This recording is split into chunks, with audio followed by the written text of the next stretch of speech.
पाहताय प्रहार टीव्ही, सत्यमेव व्रतम।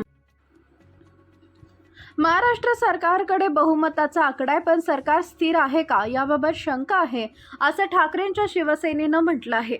सरकार स्थिर नाही आणि सरकारचं मानसिक स्वास्थ्यही बरं नाही, असं एकंदरीत रोजच्या घडामोडीवरून दिसते। असा टोला सामनाच्या कोण कोणाला गिळणार या मतळ्याखाली अग्रलेखातून लगावण्यात आला आहे। देवेंद्र फडणवीस हे सध्या मुख्यमंत्री आहेत, त्याचवेळी अजित पवार यांनाही मुख्यमंत्री व्हायचं आहे व तसं त्यांनी उघडपणे बोलून दाखवले।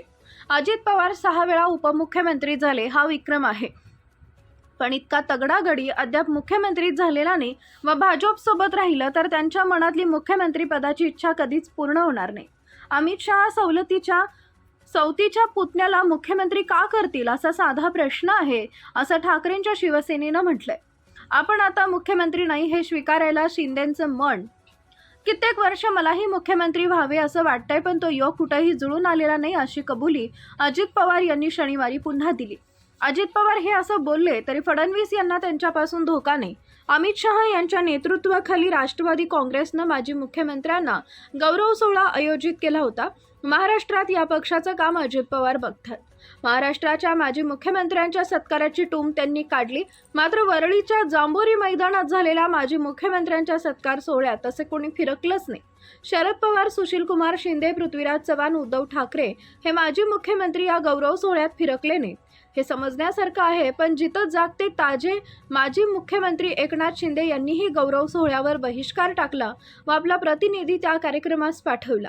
शिंदे यांनी माजी मुख्यमंत्री म्हणून सत्कार सोहळ्यास येणं टाळलं, कारण आपण आता मुख्यमंत्री नाही हे स्वीकारायला त्यांचं मन तयार नाही, असा दावा ठाकरेंच्या शिवसेनेनं केला आहे। फडणवीस यांचा सत्कार माजी की आजी म्हणून केला, ते विधानसभा निवडणुकीनंतर आपणही मुख्यमंत्री होणार असल्याचं त्यांना त्यांच्या पक्षप्रमुखांनी म्हणजे अमित शहांनी सांगितलं होतं, पण फडणवीस यांनी वाढलेलं ताट हिसकावून घेतलं। तेव्हापासून हे महाशय दाढीला गाठ बांधून फिरत आहेत, पुन्हा मुख्यमंत्री होऊनच दाखवतो अशा तोऱ्यात ते फिरत असतात। खरे म्हणजे शिंदे हे स्वतःला माजी म्हणून घ्यायला तयार नसतील तर त्यांनी स्वतःला सदैव भावी मुख्यमंत्री असं म्हणून घ्यायला हरकत नाही। एकंदरीत महाराष्ट्राच्या विद्यमान सरकारांमध्ये गोंधळ आहे, या गोंधळात महाराष्ट्राचं नुकसान होत आहे।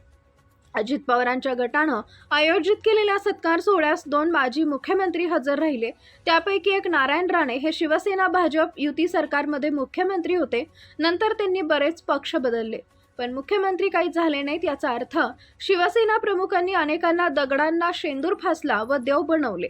शिवसेना नसती तर पोलिसांनी आपले एन्काउंटरच केलं असतं, शिवसेना होती म्हणून वाचलो, अशी कबुलीच राणे यांनी पूर्वी दिली आहे। दुसरे उपस्थित राहिलेले माजी मुख्यमंत्री अशोक चव्हाण यांचं मुख्यमंत्रीपद संरक्षण खात्याचा आदर्श घोटाळ्यात गेले, आता ते भाजपमध्ये गेले आहेत। अशा मुख्यमंत्र्यांचा माजी सत्कार अजित पवार गटानं केला। फडणवीस यांचा सत्कार माजी की आजी म्हणून केला ते समजलं नाही, पण ताजे माजी मुख्यमंत्री आले नाहीत व अजित पवार यांचा सोहळा फिका पडला, असा खोचक टोमणा ठाकरेंच्या पक्षानं लगावला आहे।